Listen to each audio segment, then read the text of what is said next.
Today on the show, we have Chris Lewellen. Guys, please take this episode in. What you'll find today is one of my good friends, Chris Lewellen, who is a Kansas City restaurateur. He owns the brands of Lou's and The Well and the iconic Kansas City brand, Charlie Hooper's.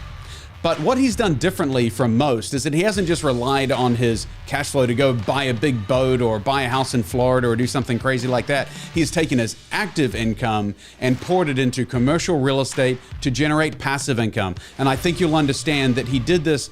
You'll come to learn today that he did this not only through his network of financial friends, but also through some political affiliations that he has, because he took what he was learning through the business to actively turn around and monetize that on the back end. Guys, today's an enthralling show. I know you'll get a lot out of it, so stay tuned all the way through to the end, where he's going to show you a couple of things, mistakes he's made, and lessons he's learned from his father, Bob Lewellen, along the way. I hope you enjoy the show.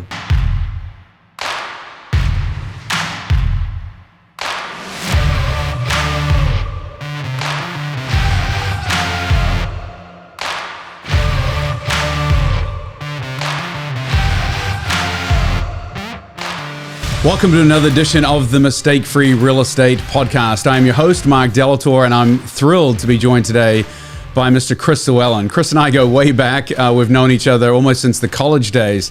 And Chris is a local restaurateur, but we're not going to talk much about restaurants today, although we talk about business. I know that our listening audience is largely business owners, successful investors, doctors, lawyers, and real estate owners. And what you'll hear today is how one restaurateur has turned his cash flow business into passive income through commercial real estate. Chris, welcome to the show. Glad to be here. So, mate, let's go back and talk a little bit about your history. You were born and raised in Kansas City. Yep. Tell me a little bit about your upbringing. Born and raised in Kansas City. Grew up out south, 120th and Warnell. And at that time, if you knew Kansas City, it was the extreme suburbs. Like, we grew up around cornfields, but we were in a brand new subdivision. And so I went local high schools and stuff. But the first thing I did when I got out of college is I didn't want to be in the suburbs anymore. So I moved midtown. And because I didn't want to live out in the middle of nowhere. That's what my friends used to tell. Now, the funny thing was, is when I moved into midtown, all my friends who lived in midtown all moved out to the suburbs. That was it's gone through gentrification now, though. It's like this super hot place to be. You were kind of forward thinking for your time. There probably were, most were scattering. Now it's a place to come back to. Yeah, like my commercial real estate agent, when I was 25, when I bought my house, was trying to convince me not to buy in the neighborhood that I was at. The school district was terrible.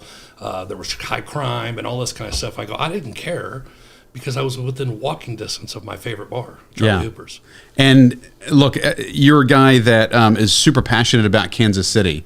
Like, you're just a gamer. I think you have season tickets to pretty much, the Royals, the Chiefs. You've always been a big supporter of UMKC. What bred that love for your city? Well, first of all, there's a love for sports in our family. I mean, we just love sports. I mean, we love participating in sports. My family was in sports. My kids are all in all the different sports, which a lot of us are. But we also look at it, we like to attend sporting events too. And we think it as a way for our families to get together. Like as I was telling you earlier, a lot of people have Sunday dinner where you meet with the family. And even when you're older, you go to mom's house. We go to sporting events on Sunday. And that's how we meet. So that's pretty much on our family. Your Kansas City teams have had some pretty good success lately. It's been a heck of a run for your kids as they go through high school. It's like all we do is win. Yeah, my kids were spoiled. The Royals won the World Series in 2015, and then the Chiefs go to back-to-back Super Bowls. They know nothing better. But, I mean, there was decades of some bad sports here in Kansas City when I was younger. Tell me about your influences growing up and what you saw as a young child growing up. What did your father do, and how did he make a living? So I didn't know this at the time. It took me a while to figure this out when I got older. But my dad was an entrepreneur, and he constantly was coming up with new businesses and new ideas that were innovative. He was constantly he didn't work for anybody. He worked for himself. That was another thing. We would go to school, and your parent would go, write.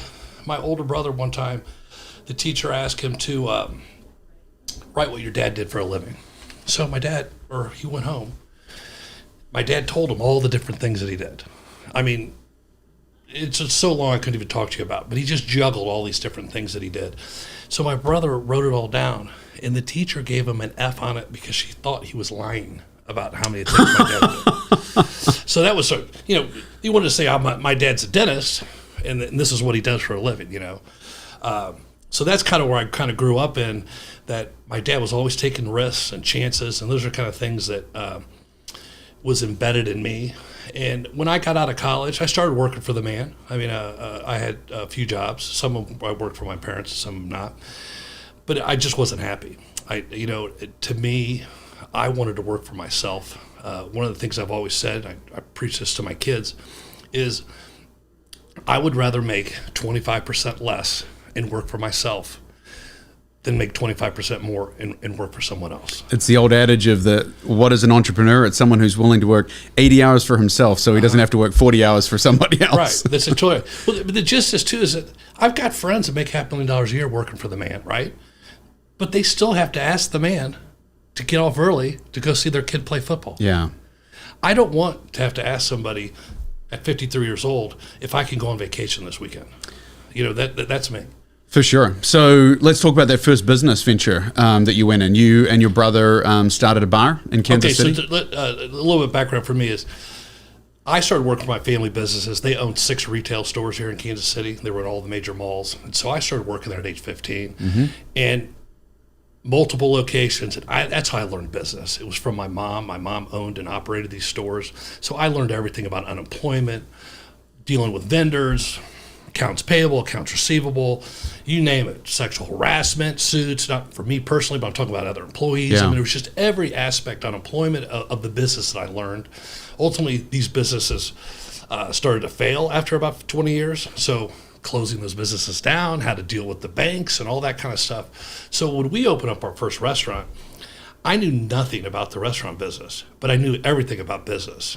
And a lot of the failures that I went through from my parents' previous businesses, I wanted to make sure I didn't make those mistakes in our first restaurant. That's interesting because I know Bob is obviously just a stalwart of Kansas City, highly regarded, great philanthropist, and I know that everyone would have heard of Bob Llewellyn. But your mom actually was a business owner in her own right? I mean, she really ran some solid businesses. She did, and probably taught you some valuable lessons. So that a funny story about her: she graduated as a business degree from Michigan State. She was one of 3 women in the business department.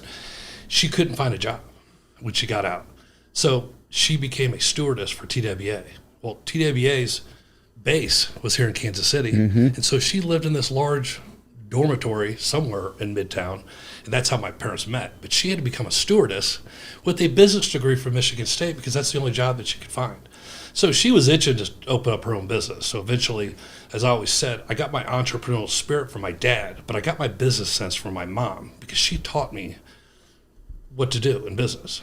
I mean, like I still remember one of those days that we were on, there was not a sexual harassment, it was a minority who was telling us that we fired him because he was a minority. And I remember sitting across the table and the person kind of hinted to us that you might want to settle with this gentleman. And my mom looked at him and goes, we're not settling because we're in the right. And she left the room, and I thought, oh man, we're in trouble. And sure shit, the person came in and said, okay, and they judged favorable for us the next week. But that person was trying to trick us into getting money for this employee. And my mom, poker face, knew exactly what was going on. And so to me, I would have made that mistake. So I learned from them. Those are like little things I learned. Sure. Oh no, that's valuable. So talk to me a little bit about your brother's relationship and how you decided to go into business with him. Okay, so I was working for an internet travel insurance company, and I got hired for a new job. I was going to be 10% owner. My salary at this job I was making $35,000 a year. This new job I was going to get $150,000 plus 10% ownership of this business. Let's go. All I had to do was fly to Salt Lake City, sign the papers. All of us were meeting at a central location, the Delta terminal, and we're flying back. I was going to put my 2 weeks notice in for my job and go. Well, I flew out there on September 11th, and I got stuck there because obviously that's the World Trade Center thing. Wow. And I got stuck out there for a week. Wow. And my business, or the people who I worked for, kept going, where are you? Well, I kept going, personal day. And then eventually I ran out of personal days. So I leveled with my boss. I'd worked super hard for 2 years, under salary, had all these stock options. And she came back, she goes, you're looking for another job. And of course, this job fell through. The investor freaked, and we didn't start the company. So I go back to my job, and I just leveled with my boss. Just said, listen, I was going to get this. I mean, who wouldn't have turned this down? I'm 150 grand, 10% of the ownership. It was not a competing business with what she was doing. She didn't care. Cut. And so I go, you know, my wife's pregnant. I go, your insurance only lasts 6 months, 9 months pregnancy, right? Can I pay you extra to extend my insurance? No. So in those days, insurance companies didn't take pre-existing conditions. So I was driving home. One, all my stock options disappeared because I got fired because I didn't read the contract. And then I was driving home, having to explain to my wife that we don't have insurance for the baby when it's born. And I got so mad. I still remember I was driving on 435, and I said, you know what? I'm never, ever going to allow someone to control my life like this, and just instantly make a decision to change. And so that's when I decided to open up a business. I just didn't know what it was. And my brother, business partner, he happened to be in between jobs at the same time. He worked for a beer distributorship.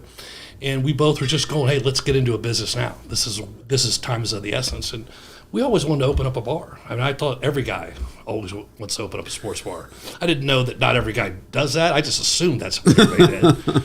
And I did some research on the liquor laws and stuff and found out that there was this chicken place in Waldo that I could flip and turn into a sports bar using the existing liquor license, just knowing the rules. And I didn't have to go out and get a new one. So that was so we got into the business that way. I did not know anything about the restaurant business except from a customer's perspective.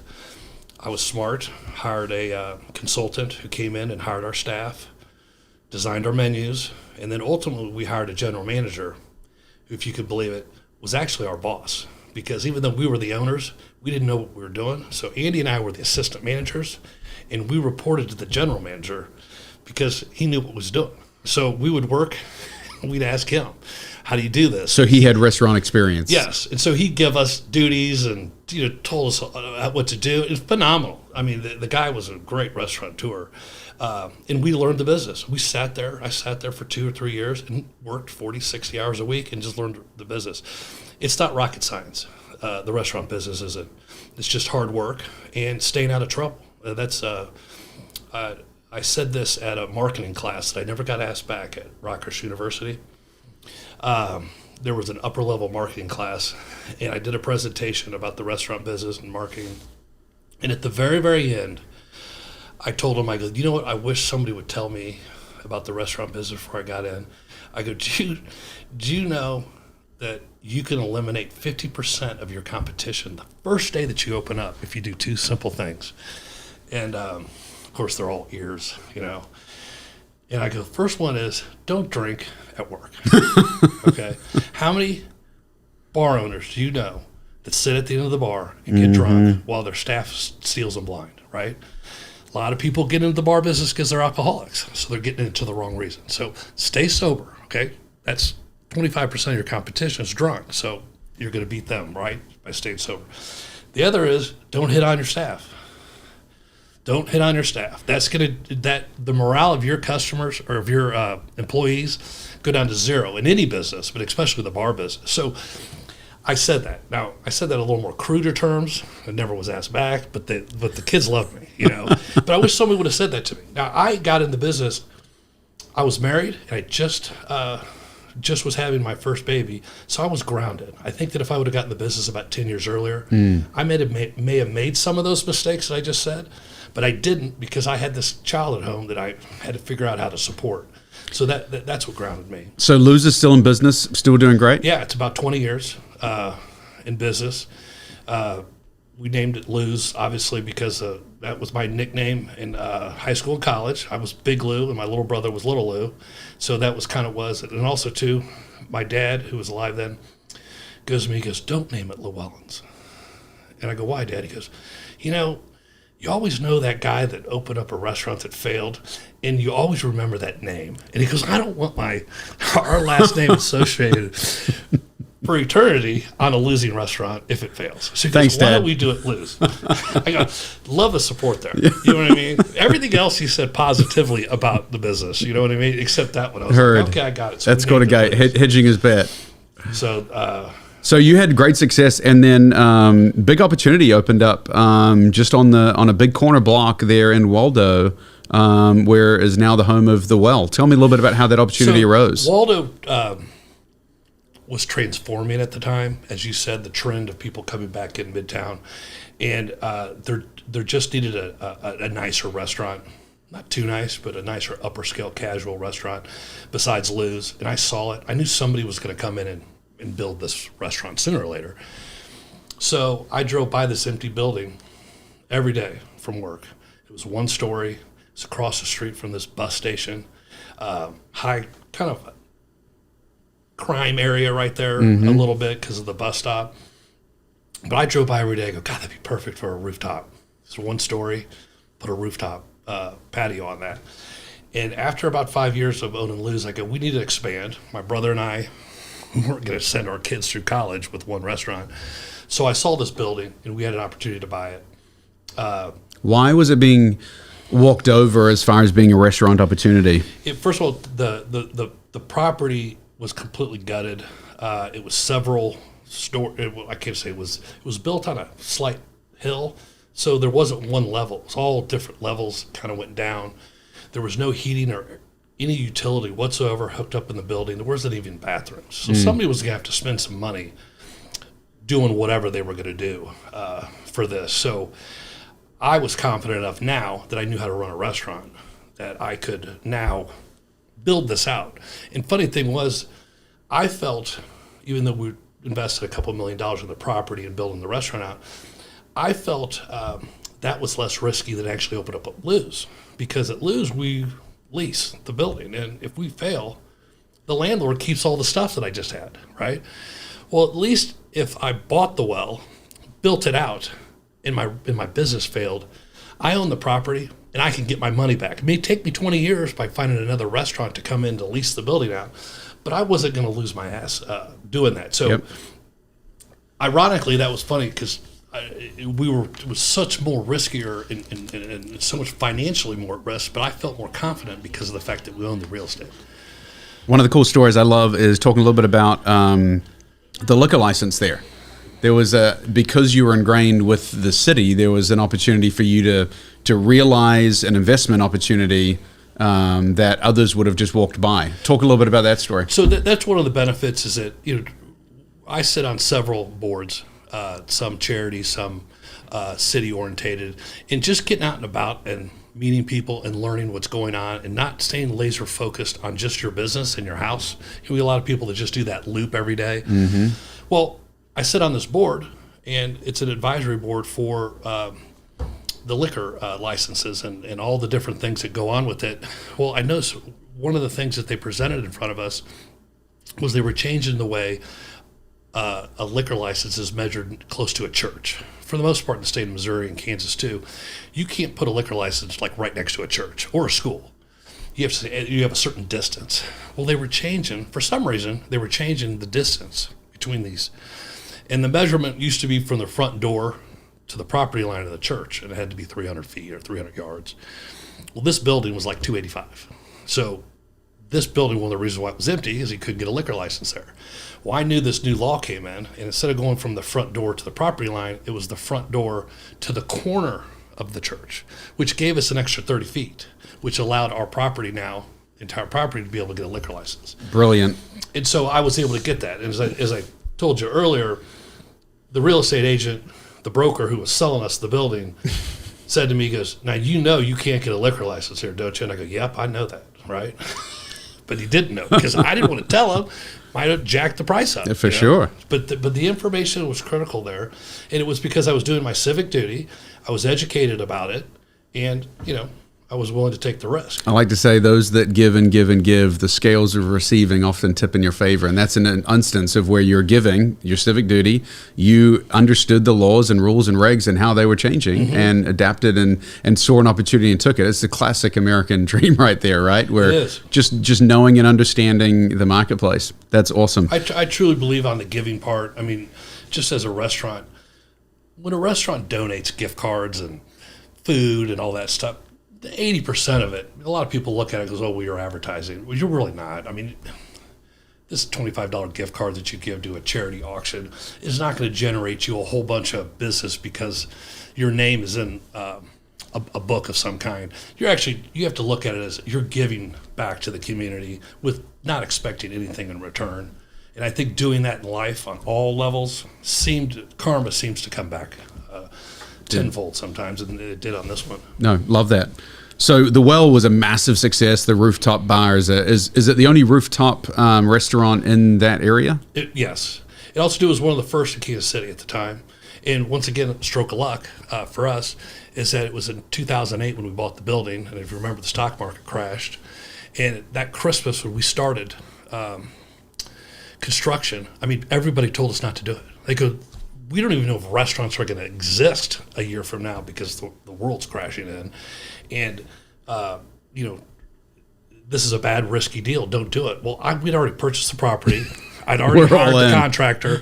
We're all in. And so we started construction that day after Christmas. And I felt confident the whole time. I just didn't hesitate about the whole thing. Now I look back on it and I do see a lot of the risks now. But at the time I didn't at all. So the funny thing was, one of the grand openings, we were sitting there, and we kind of had one of those exclusive grand opening for some people. And one of my dad's friends walks up and goes to him and goes, "Bob, it's only money." Walks out the door, meaning that we just built this Taj Mahal, and it's only money if we fail, right? And it wasn't until that time I thought, holy mackerel. What have we done? We just put a lot of money in this place, so. But also, too, most bars and restaurants have about a 6-month window when they're hot. And everyone from the whole city goes to them till the next one opens up. And you kind of get the cool crowd there. Yeah. And business is just crazy. You usually have about 6 months. You might have a full year if you're lucky. Well, since it happened right there in that 2008, nobody opened a restaurant new for about 2 years near us. And so we got a windfall for 2 years. We were the cool place for 2 years. We were doing phenomenal numbers. And it's so nice when you can take all that extra money and pay down your debt on your property and get it more of a manageable payment, all that stuff. So also, too, Obama took presidency that year, and the first thing he did was to make up all these unique SBA loans. And one of them was, if you owned an existing business and were opening up another location and you were going to own the property, you got the special SBA loan that was super low in interest. It was spread out, instead of 7 years, it was spread out of 20. And so that it just fit. It was almost like they wrote it for us. And so that was also another big part, because when you buy a business or a restaurant and you have to pay off your note in 7 years, that's a lot different payment than if you got 20 years. Yeah. And so that was the deal too. It was a lot easier for us to manage going in on it because of the 20-year deal. That's a great story. You've got a third restaurant. You're big at talking about Kansas City specifically, and we'll dive deep into your thoughts on the city in general. But you really resurrected a brand. For those not local to Kansas City, we have a really special restaurant called Charlie Hooper's, which is in the heart of Brookside.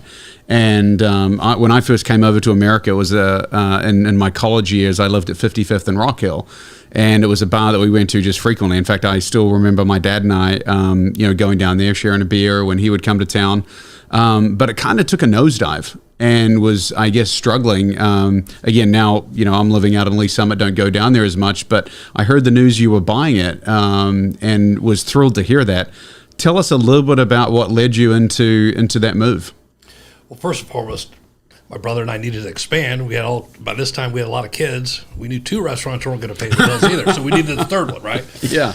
But also too, I mentioned earlier in my first house, I wanted it within walking distance of my favorite bar. Well, guess what that bar was? It was Charlie Hooper's. Charlie Hooper's. Little did I know that 20-some years later I'd be coming in and buying it. But we just saw an opportunity there that it was an iconic restaurant that my dad took me there when I was younger for lunch and all that kind of stuff. And we knew what a gem and brand it was for Brookside. It was truly their neighborhood bar.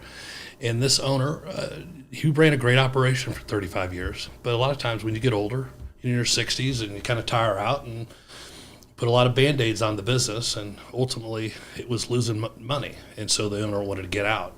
He was very particular on how much he wanted.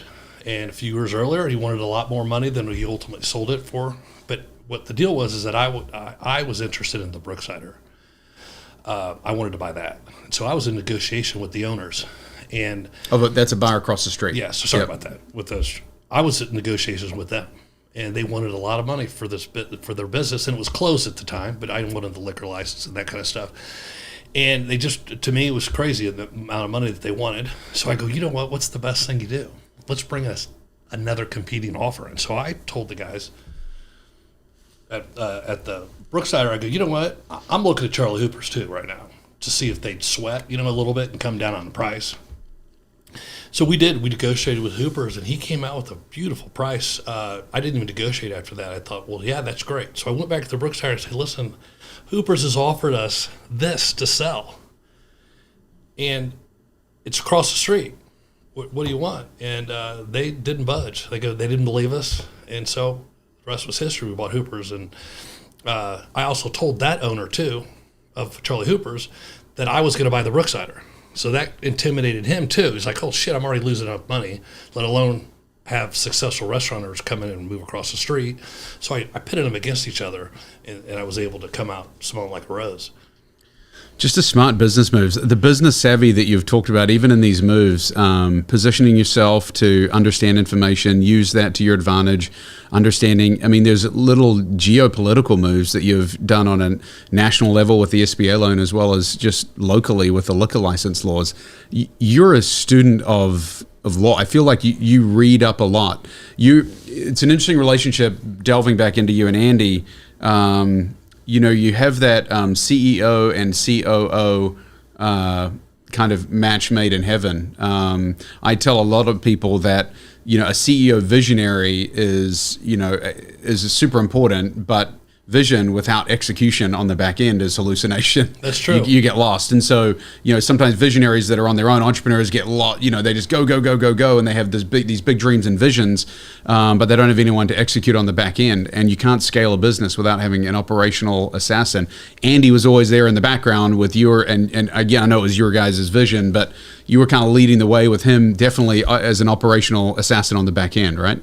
Right. He had to, since I was the older brother, it kind of naturally came to him a little bit, but he had to understand there was really going to only be one boss. Now, what had to happen is, and he was okay with it, we are 50-50 partners. Yep. So just because maybe I got the final say doesn't mean I have the checkbook and the bank account's the same. Yeah. So that's easier to swallow than the fact that if I was a majority owner and he was a minority owner, that's Sure. different. So it's an easier way to do that. But my father always told me I'd complain about Andy and Andy'd complain about me because, you get in arguments, you're bringing back what you did in 8th grade.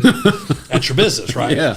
But the thing is, and it's so true, he told me this, is that first of all, you trust them, okay? And that's a big thing. Your partners can screw you in life and money and hours and all the types of stuff they can do. I could trust him. He could trust me. And then also, too, I knew his work ethic was bar none. I mean, he'd work 100 hours if he had to. And I was the same way. So those are two big things that I look back on was successful for us. Yeah. You're also one that is not afraid to roll up their sleeves. I know you're a guy who manages by walking about, putting your boots on the ground. You were telling me a story at lunch today about literally how you just found gold inside Charlie Hooper's. Business is losing money, and then all of a sudden how do you pick up $3,000 a month just from listening, using your ears? So I love telling this story, but this business was failing for a reason, obviously, and I couldn't think of why it was because of the fact that it was in such a great location. But anyways, I was down in the basement after we had first taken over, and I could hear running water, kind of like you would hear a toilet flush, but it never stopped. And I just kept going, what the heck is running right now? And I kept running upstairs, look at the bathrooms, and the cooks weren't there. I couldn't, what the heck's going on? Well, upon research, I found out that all of our walk-in coolers, we had gigantic ones because it had a huge beer selection, were water cooled. I didn't even know that existed, but I guess it did 50 years ago. You cooled somehow using water. It was coming from the city tap, straight through the cooler. Straight through the water meter. It didn't recycle. It's just like you would think nowadays you'd recycle that water, right? It would just keep coming back through. No, it went right down into the sewer. And I go, well, let's just see how much we're paying in water. And we were paying $5,000 a month in water, which was more than our other two restaurants combined. I go, this is crazy. So we went in and looked into it and got the refrigerant fixed to a more modern system, cut the water off, started saving $3,000 a month. The new system cost about $8,000. So I'd made my money back in 3 months. And I just look back on it and go, if this owner would have done this 15 years ago, how much money did he leave on the table just on that one decision? Wow. Because he did want to come out with $7,000. Well, you're in a margin business, right? Little decisions like that. It's huge. I'd have to sell $30,000, well, not really, $20,000 worth of business to make $3,000 in profit. Yeah. And so that was like a nugget that we found. Similarly, the dollar hot dog story. Oh, yeah, similar kind of thing. The business had not raised prices in years. They were too intimidated. A lot of people were. That's another thing in the restaurant business. You got to raise your prices because if I'm going under because I didn't have enough business or I didn't execute correctly. Not because I'm going under because I didn't price my menu outright. Because I'm worried about that one customer at the end of the bar that's going to sit there and yell at me because I raised beer prices. But they had an iconic day, which it still is. It's called Hot Dog Day. It's on Saturdays. It's a tradition, 40 years. But they always charge $1. I mean, in 30 years, it's always been $1. Well, I looked into it. The hot dog and the bun alone, because it's a very super high all beef quality hot dog, it costs us $1.50. I go, well, why don't we give it away for $1? Okay, on a busy Saturday, and you got the local colleges are on, and we're packed. Why are we giving away for something like cheap? So I told the staff, we're going to raise the price at $1.50. And I mean, it was chaos for staff. They go, no, this is not going to work. Because I hired everybody but one employee from the old Hoopers. So they were still in their old ways. No, it's not going to work, not going to work. One couple complained and said they'd never be back because the greedy new owners were taking 50 cents extra. Yeah. But the point being is we raised prices all over the board. And that's instantly why we got a lot of the positive cash flow in it just by raising prices. So, Chris, clearly a lot of business success in your, a mainstay, in the Kansas City area. Talk a little bit about, we have a lot of people listening that are dentists, doctors, lawyers, accountants, sales guys, high income net worth individuals, and they're using their business income to invest. And a lot of them are choosing real estate now over the stock market. Tell me a little bit about, how you have used real estate as your investment vehicle. And is that a philosophy that you align your thinking with as far as, you have active income over here, but I'm trying to build up my passive income? Well, the first thing is I think it is just like a lot of doctors and lawyers is that my restaurant probably is not going to be standing here 20 years from now.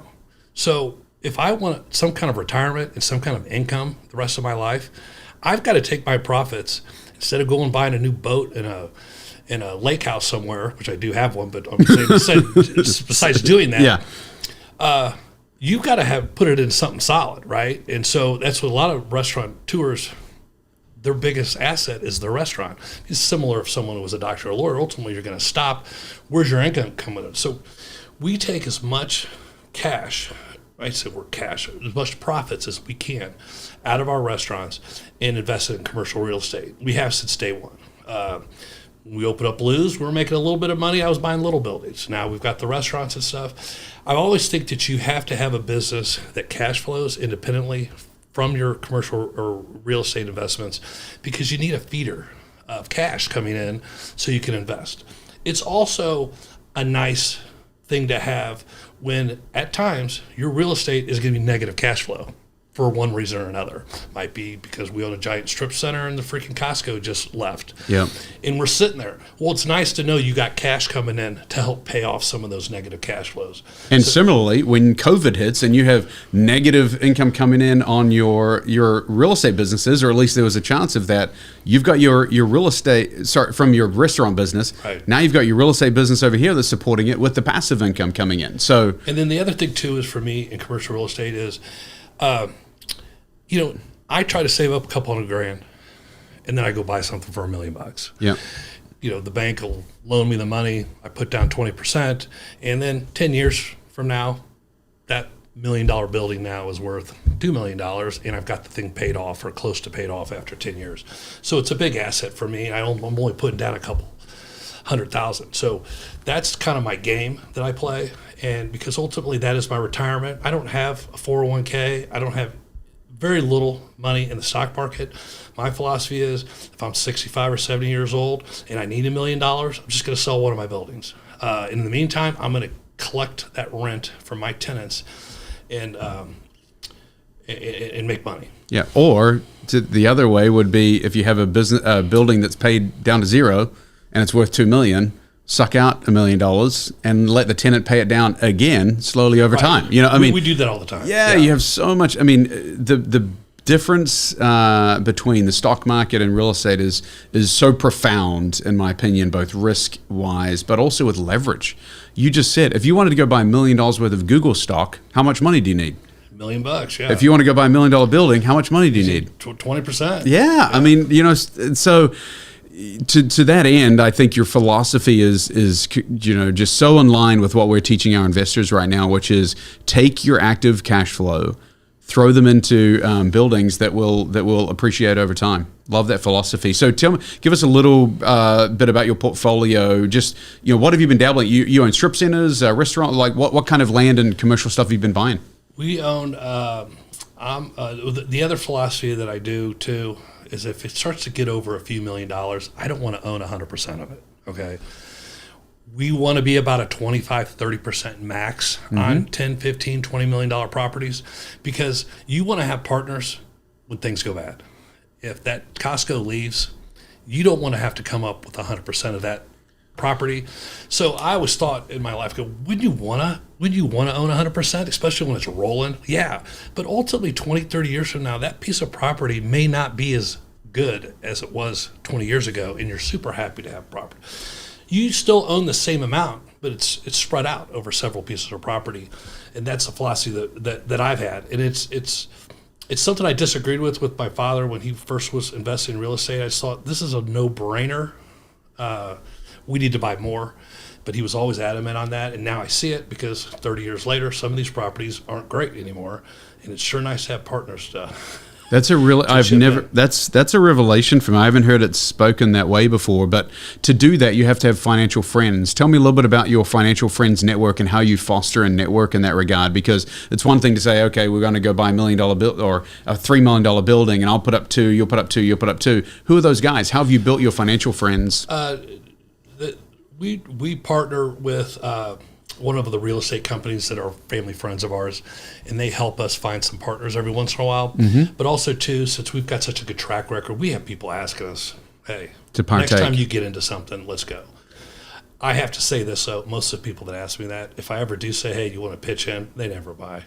So that's fair, because that was one of my big questions. There's one thing to be an operator and another to be a passive investor. So you more are taking a passive approach and letting real estate experts that know the game, that know when it's a deal, and you've just aligned yourself to take advantage of their opportunities when they bring them to you. Right. So I would say 50% of our real estate is that way, that you're the passive allow somebody guy. else to manage it. Now, it is we're partners in several entities with the same management group, but I also own my own property too, that I manage myself. And as I said, we own strip centers, Taco Bells, Pizza Huts. As I told you earlier, the craziest thing, I don't even know why, but my father owns half of this Pizza Hut in Messina, New York.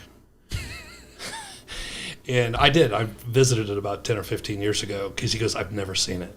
my dad's obviously passed away now, but he goes, I've never seen it. They've been tenants for 30 years of my life. They've always just sent a check. He goes, go out there and take some pictures of it. I want to know what it looks like. So we had to fly into Montreal because that's the biggest city close to Messina, New York, because it's a border town. And why that all hooked up and how he ever got it, it's a long story, but the point being is that's the kind of real estate that we have.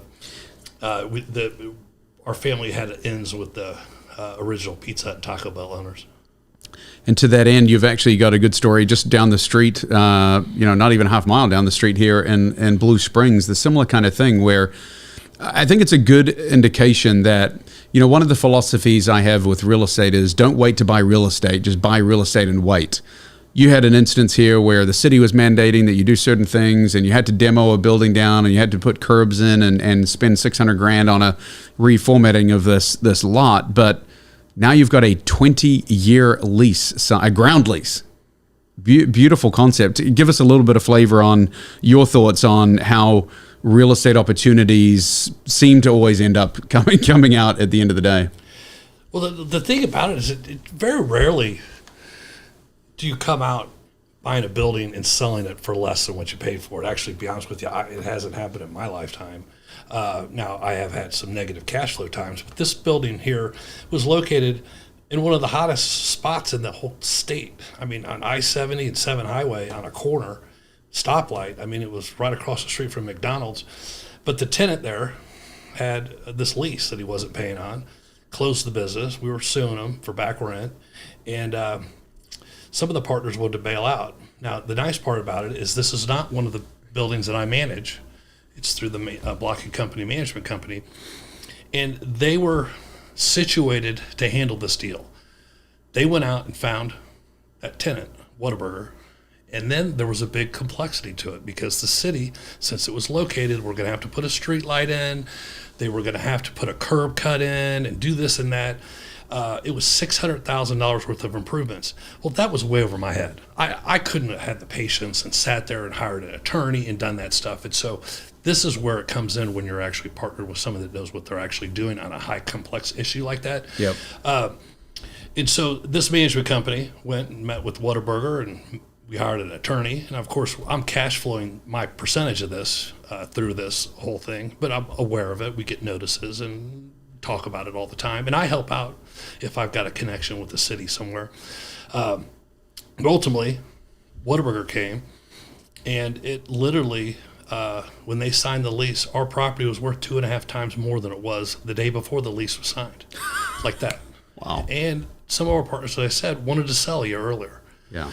And now that's actually going to be the first Whataburger in the Kansas City Metro, right? Right. It's supposedly this the first one that's going to open. Great location. So those are the kind of things you'd want to find. Like, yeah. We have Taco Bells and Pizza Huts that have been paying us, as I said, 40 years. We don't even know who the owner is, except it's just an LLC, and we get a check the first of the month. And as long as they keep coming in, who am I to say who they are? Yeah. The only problem is with these guys is we can't change our address. You can't move our offices because we don't know how to tell these guys to switch it because I don't even know who to call. The ultimate passive investor. So like one of them, one of the Pizza Huts or something still goes to my late father's home. Well, thank God my older brother lives there, so he gets the check. But I don't know what we would do. I mean... That's funny. No, I think the lesson here, guys, is simply partnering with professionals. I think that's everything that we embody here at SBD, and clearly, why I had my buddy Chris on the show today. It's, he's learned lessons completely independent of mine, but our philosophies certainly align. That partnering with professionals that know what they're doing, you can take risk. You can go buy an asset. You can buy a building in New York or Kansas City or wherever. Understanding that as a passive investor, you don't have to go and handle it. You've got the people on board that will do so. That's super important. Obviously, the little buildings, I take it because I like doing it. The $500,000, $1 million buildings. Yeah, in your neighborhood where where it is. And in my circle around my restaurants, we own probably 15 buildings. Yeah. And I manage those. I'm already in the circle. But on the other hand is. I don't want to get a call in the middle of the night and say that, the rain just caved in the strip center roof. I want to find out about it later in my monthly notice that says, hey, by the way, your checks will be cut in half today because the roof fell in. Well, it didn't bother me at all. It hit me in the pocketbook, but I didn't have to wake up in the middle of the night and go 100%. deal with it and call somebody. And so the management company is worth their weight in gold. Love it. You obviously have a legacy of real estate in your family. What are you teaching your children about entrepreneurship and real estate and how that has impacted your family? I think that just by them watching me, I mean, one of the things that I did, I just watched my dad. I didn't know how much I was actually learning from him because I thought every dad was like him. You know, every dad took risks and every dad was the boss. And now I've gotten older and figured out that most people work for the man, you know. So they follow, and I talk to them like they're adults, especially my oldest son, 19. I've been talking to him, taking him to business with me ever since he could talk. And I talk to him about cash flow. Once a week, I bring all the checks in for the restaurants, and I sign them all individually. The bookkeeper does everything for me, but then I just sign it and check out the invoices and stuff. And my kids sit there, and I make them go through it, and they take the envelope, and they put it in, they put the stamp on it, and they ask me questions about it. Well, what does this vendor do, Dad? How come you have to pay all these people? Boy, you pay a lot of money. Mm-hmm. You know, they're starting to get the gist is when they see our restaurants super packed, there's a lot of money coming out the door too, coming in. So they understand that. And the other thing too is to take risks. They say me take risks all the time. I mean, I have, besides my successes, I'm trying something new every day. Like for instance, we just were in a group for the new airport. That we were one of 5 groups competing to put the well in one of the airport slots. Oh, wow. Spent 2 years of our time on it. Well, we finished second place. So we lost. But the point being is you got to just keep juggling these things. You have to have them. You can't be satisfied. But you also have to know that you're going to fail too. Another thing that just failed in the last year for me, not if I'd say failed, but we tried to apply for medical marijuana licenses. So I had 3 locations, hired a team and a doctor and, several cash flow outs. Thank God I'm a real estate guy because we used all 3 of our locations that we already had that were empty. One of them being this Winstead's here. That would have been a medical dispensary, by the way. But I looked into it, and one of the licenses we missed was 1,500 points you needed to get a license here. We missed it by 15 points. So the difference of that. But you got to keep trying. Yeah. I can't get mad that I lost money, I lost time, because sooner or later these things are going to, one of these is going to hit. But you got to keep going. Well, I think that brings me back to the quote you had shared with me earlier about your dad. One of those lessons that he said about the 10 things, right? Right. So his philosophy, and I follow this, I think about this every day. I preach this to my kids and anybody else who listen. He said that out of 10 things that you try in business, you're going to fail at 9 of them. But the one you succeed on is going to pay for the 9 failures 10 times over. And he's right. So when you go in and stick your neck out, like I just told you about 2 of my failures, you got to know, prepared. Did you try your best? Yes. Did you do every angle possible? Yes. And you still failed? Well, let's go on to the next one. You've learned. You can't. Yeah. How many of our friends or friends of your listeners, they fail one time and they quit? They try that one little business and they fail. And you got to know that there's a good chance that you're going to fail. But you got to keep coming up, keep throwing that, like I always say, juggling. I feel that I've got 3 or 4 things going at all times that might hit. Like I told you, we're dealing with development from a new apartment complex that we've been doing for the last 2 years. Yeah. Dealing with. That's one of the things up in the air that we're dealing with. So, those also, too, keep you alive because you get monotonized. You just sit there and go, I'm bored with my job. I go to the 3 restaurants every day. I'm bored. Well, you got to have stuff to liven you up. And also, too, I want to make a lot of money. I'm not satisfied where I'm at, and money isn't everything for me, but it's a game. And money is is how I keep score. And it also shows me that I'm winning when I have the money to do fun things. And the other thing is I tell my kids too, and I preach to them all the time, they always want to know, how come we don't live in a gigantic mansion? I go, because our house doesn't make us any money. And I live in a lot smaller house than I can afford because I want to use that money to triple and quadruple over time. Whereas a lot of my friends have spent all their money on their home, and that's what they're pumping into. So they see that, but they still disagree with me on that. You know, the other one's cars. You know, the other one, why come you don't have all these fancy cars? Because it's a money loser. You know, they don't know. So, but those are kind of things that I ingrained in them all the time. I love it. As we transition this section, the final 4 questions come to you from our partner, 1-800-SELL-NOW. If you guys are looking for a way to exit from a house that perhaps you inherited or is no longer up to snuff and you need someone to come in and sell it very, very quickly, call 1-800-SELL-NOW. They will be able to take care of that house and give you a quick cash offer on that property. Chris, I am going to ask you kind of a random question. I know you're not a super golfer, but I am. I love to play. And one of the things that I always think about is if I had one more round, if it was today was my last day and I wanted to just go walk, you know, I think of golf as a very calming sport. It's a way you can just kind of spend 4 hours with somebody or 5 hours, 6 hours if you have a beer with them afterwards of just going and relaxing. If you had a dream foursome at Augusta National, who would be accompanying you on that day? 3 people that you would, living or dead, you know, that would accompany you around that glorious day with sun shining, who'd be walking the fairways with you? You know, you asking about that question, the first person that pops up just automatically was Charles Barkley. Okay. And you know why? I got to make sure I could beat at least one of them. You know, so that to me, that's brilliant. It right there. Because you don't want to be the worst in the foursome, right? You know, I'd love to. I know Michael Jordan is a big golfer. I've actually seen him play in some celebrity. And you're a fan? You know, I love Michael Jordan. Yeah.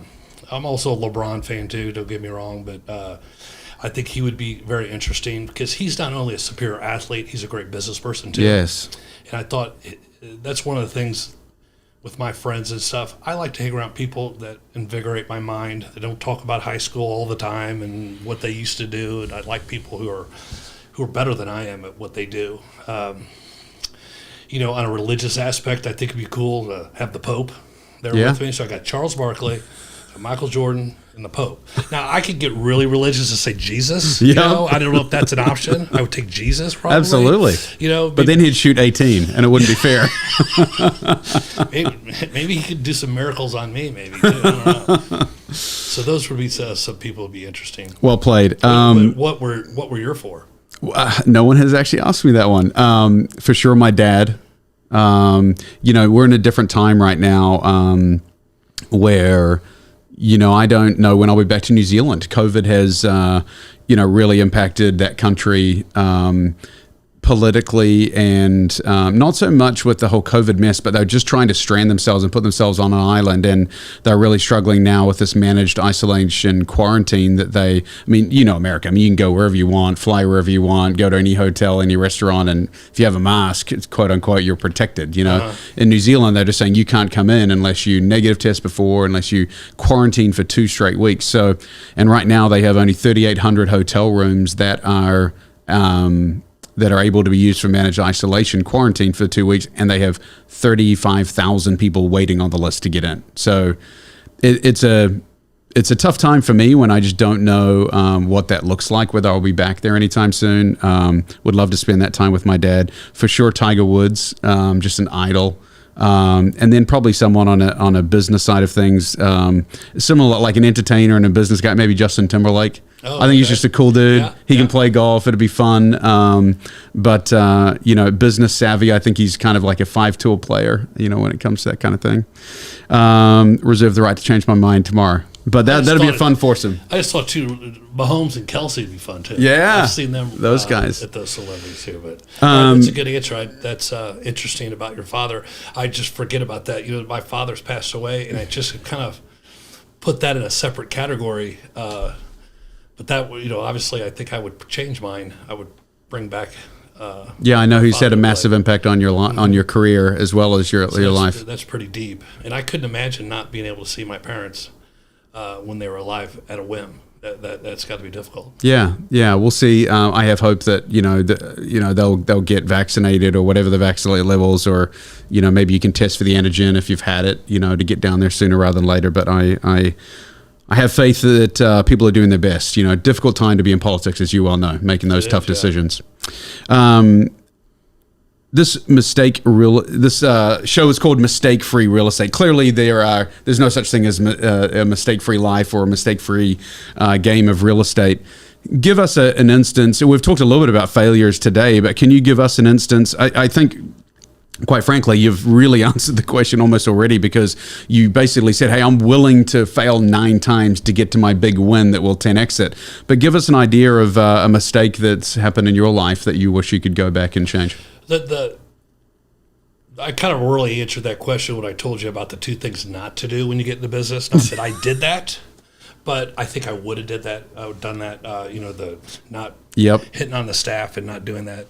But I do kind of have a funny story when I first opened up Lou's, and I hope my wife doesn't listen to this. But the bar got over at 1:30 at night. So think about this. This is my 5 o'clock. You get off at 5 o'clock. You don't go to bed at 5:15, right? Right.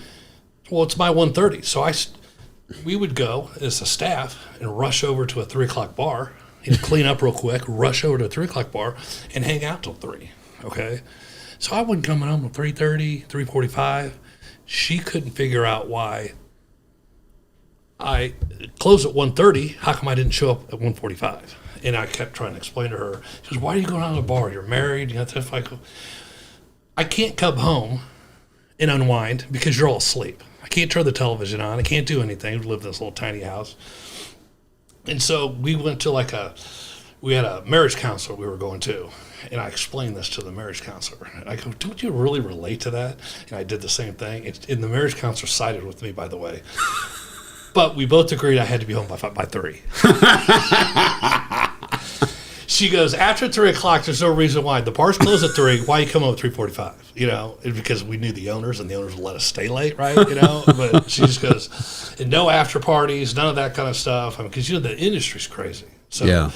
That's really not a mistake of mine. But the point being is, that was one of the funny things. Oh, also too, at the marriage counselor, she said, I didn't marry you knowing that you were going to be a bar owner.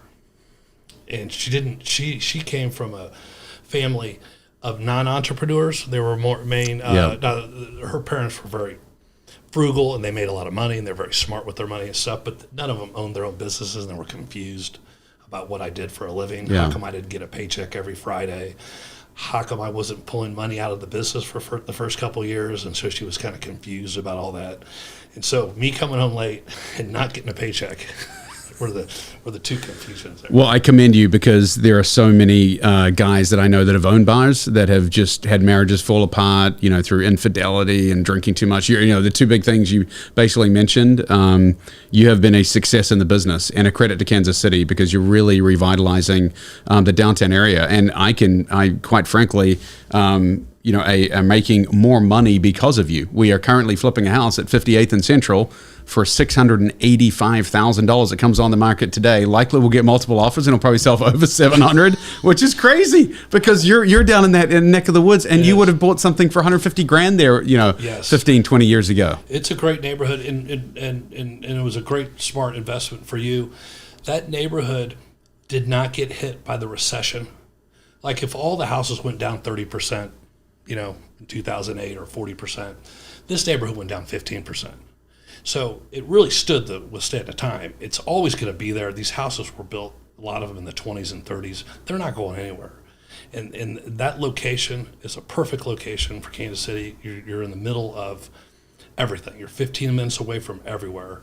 And so houses in that neighborhood are a good buy. Chris, it's been a pleasure today. I know we're tight on time. I could continue to talk and about more things, but suffice it to say, I think you've really summated it a great way. I think you've transitioned from being a business owner to and not just milking that cash cow of a restaurant, but been extremely successful in real estate in your own right, been a really savvy real estate entrepreneur. So I appreciate you sharing some stories with us today and coming on the show. I also too would like to compliment you too, because we're peers, and I knew you just out of college. You're a little bit younger than I am, and I've seen you grow and what a successful business you put together here in Blue Springs, Missouri. That's nationwide. You've got a huge real estate portfolio, and I'm super excited and proud of you, and much success. Appreciate that, Chris. Thanks, man. Thank you.